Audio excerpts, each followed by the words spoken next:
Hello and welcome to Byju's IAS. Let's get started and look into the first article.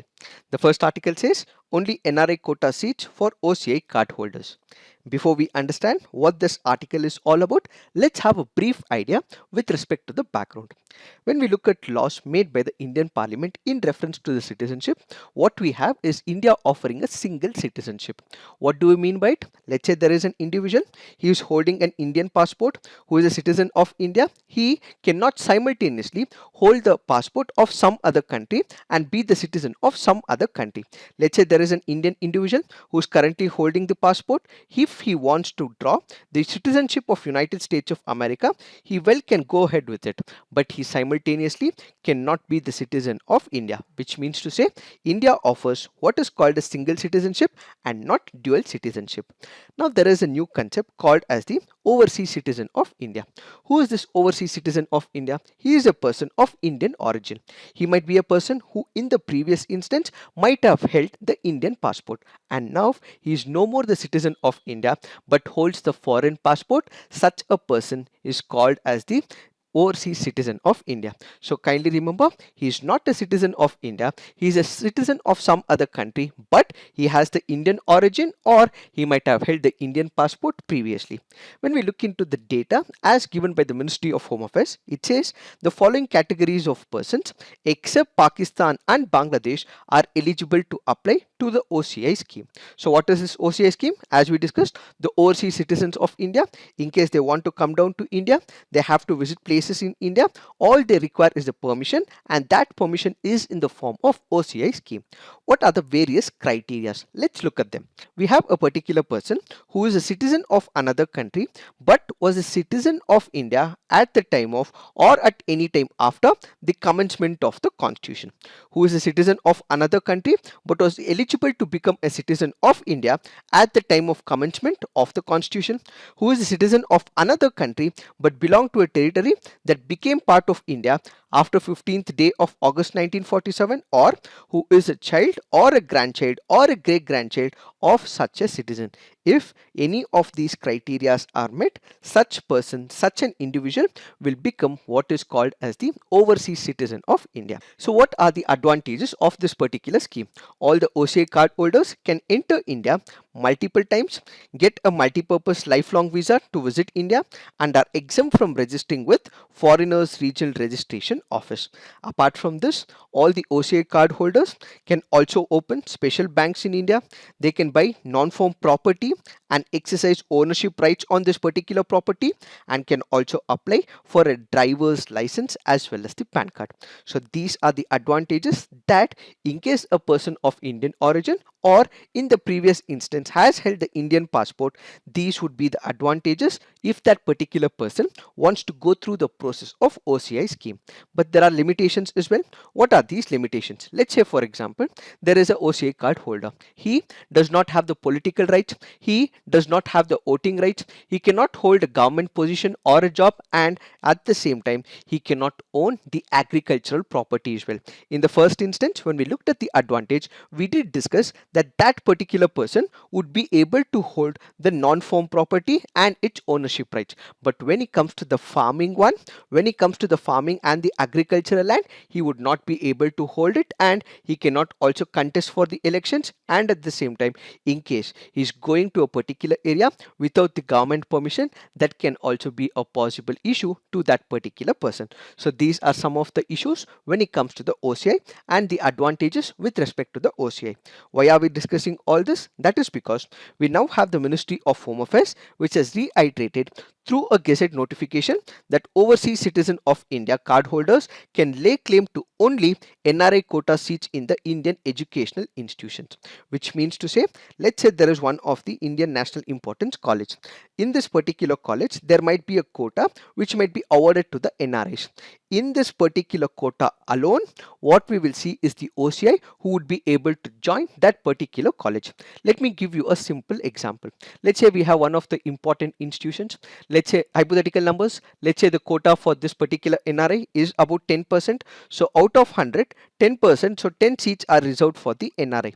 In that particular case, the OCI card holder would be able to lay claim for these 10 seats that are present in that particular university or that particular college. So the Ministry of Home Affairs has clearly said that the OCI scheme card holders would be able to compete within the fold of this particular quota system, and they would be able to join a particular college after they have cleared the entrance. So this entrance can be national eligibility come entrance test, joint entrance examination means, joint entrance examination, or other such all India professional tests. Only the quota that is allowed for the NRIs, they would be able to compete in that particular loop. Apart from this, this particular notification has also said that OCIs are not entitled to undertake any missionary, mountaineering, journalism and tabligh activities. In case they do violate the norms, penal provisions can be enforced on them. Apart from this, in case they do want to continue this particular process, they want to see and explore what is happening in that particular region, in such a scenario, they have to take permission from the Foreigners Regional Registration Office or the Indian Mission from that particular country that they are coming from. In case the permission is not given, they would not be able to take up all these activities like missionary, mountaineering, journalism or tablighi activities. Therefore, the Ministry of Home Affairs has said, in respect of economic, financial and educational fields, in case it is not mentioned in the notification released by the Home Ministry, in such a case, the OCI card holder will have the same rights and privileges as that of the foreigner. So in case there is a foreigner that is coming, if he has certain rights and duties, this OCI scheme card holder will also have to comply by those rules and regulations which has been enforced on the foreigner as well. It is this that we have to understand in reference to this article. Now let's look into the next article. This article says JNCA SR team develops potential drug candidate for Alzheimer's. Before we understand what this article is all about, let's have a brief idea with respect to the background. What is this Alzheimer's disease? This happens to be a progressive and irreversible disorder of the brain. Why irreversible? Because as of now, we do not have any of the tablets, we do not have any of the medicines. So the person impacted by this particular disease or this particular issue will have to face it lifelong. As a result, it is called as irreversible disorder of the brain, which basically affects the memory, the thinking capabilities of that particular person. How does this act? Let's say there is an Alzheimer's disease that is attached to one of the individual. This will have abnormal buildup of the proteins. So the proteins that are present in the body gets accumulated in the brain area, and increase of proteins in all these areas will make sure that the brain cells expand, and as a result there is loss of memory as well. One of the important proteins that we have to remember with respect to the Alzheimer's is what is called as the amyloid. So one of the main feature the disease is the deposition of the amyloid plaques and the neurofibrillary tangles in the brain. Because there is deposition of these proteins, what we actually see is n number of symptoms when it comes to the Alzheimer's. What are these? One, it includes memory loss, poor judgment leading to bad decisions, loss of spontaneity and sense of initiative, taking longer to complete normal daily tasks, repeating the questions that they have asked repeatedly, and losing things or misplacing them in odd places. These are some of the symptoms when it comes to the Alzheimer's disease. Now, what is the issue here? When we look into the statistics as given by this article, it says the World Alzheimer Report 2015, which was an analysis of the prevalence, incidence, cost and trends in Alzheimer's disease, documented the fact in 2015 that over 46 million people worldwide were living with dementia. The report estimated that this number could increase to more than 131.5 million by the year 2050. So what we have is these statistics revealing that more number of people would be impacted by the Alzheimer's disease. This is where we have researchers from the Jawaharlal Nehru for Advanced Scientific Research, Bengaluru, who have developed a small molecule that helps disrupt the reduce and formation of these amyloid plaques, which is why I told you, please remember this particular protein called as amyloid plaque in that particular area of the brain where it disturbs the pattern of the brain. So what are they discovering right now? They have tested it on the rat, and as of now it has given them positive results. So they are planning to extract this particular molecule and see if it could be an advantageous position for the Alzheimer's disease. As of now, tests are being conducted by the scientific and the research community, but once it is successful, we have to wait and watch whether this can be used and implemented on the human beings. It is this that we have to understand in reference to this article. Now let's look into the next article. This article says clustering educational institutes and research centers. Before we understand what this article is trying to convey, a brief idea with respect to the background. What is this cluster universities? There are two viewpoints and perspectives that we have to look at when it comes to the cluster university. The first option is, let's say there are about 4 to 5 colleges within a particular locality, a radius of about 15 kilometers or 20 kilometers. Let's say there is one college in that particular area which has done well.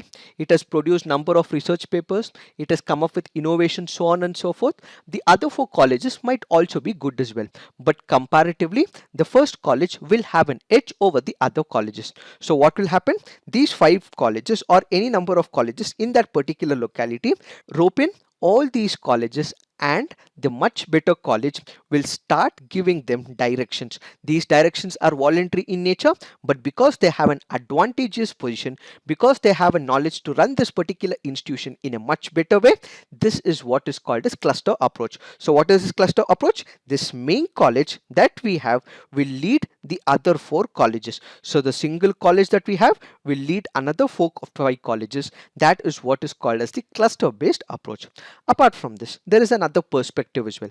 Let's say, for example, when we speak about Indian Institute of Technology, as we have seen, it is Indian Institute for Technology. For basically, they focus extremely on the engineering marvels. So they are into technology. Or let's say, for example, we speak about IASC. What is it about? It is about basic sciences. So what it focuses on is on the basic sciences and its applications. Now let's say if a person who's studying in IIT, or let's say a person who's studying in IASC wants to take up an humanity subject or wants to understand how the commerce works, ideally this would not have happened in the earlier scenario, but we have the national education policy which was unveiled in 2020, which clearly gives what is called as the cluster or the cluster university. So what do we have here? We have one particular college which has all the inputs, which has all the ideas, and it also has every vision to empower its students, but this is restricted to one single domain. So instead of restricting that college to one single domain of technology or to science based application, they will open up a box so that students would be able to study the law, or let's say for example humanity subjects, so that they understand what are the problems in the society so that they can bring a solution to that particular problem.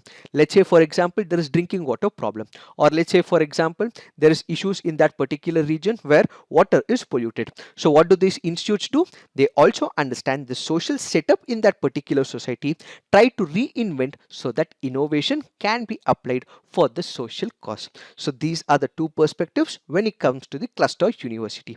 So the first perspective is about one single organization holding another 4 organizations on a voluntary basis where there is exchange of information. And when it comes to the second approach or second perspective, a single college which is focused on one single subject will also start focusing on different domains as well as the educational paradigms. So what would be the significance when it comes to this cluster based approach? One, it helps in solving of the problems. Let's say for example there is a social issue, or let's say for example there is a problem with respect to the water. Since they are present in that particular locality, they would be in a much better position to solve the problems existing in that region.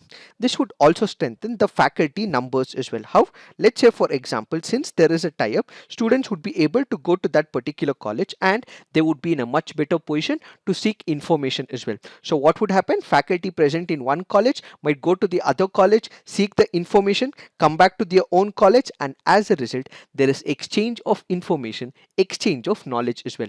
And at the same time, clusters will also be the basic unit of governance, ensure availability of all resources including infrastructure, academic libraries, and strong professional teacher community. In the earlier instances, in case it was one single university, they were happy and content with it. Now they also feel that other universities should come together so that they have accessibility to all kinds of materials as well as books. This will also help the students as well. So these are the 3 important and the significant factors when it comes to the cluster based approach.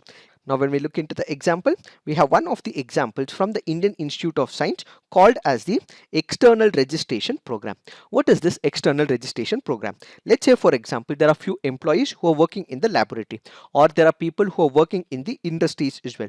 These two come together, or you can say they come in compartments as well, and join the Indian Institute of Science, where they will be taught, they would be headed by a faculty member of the Indian Institute of Technology. So what do we have here?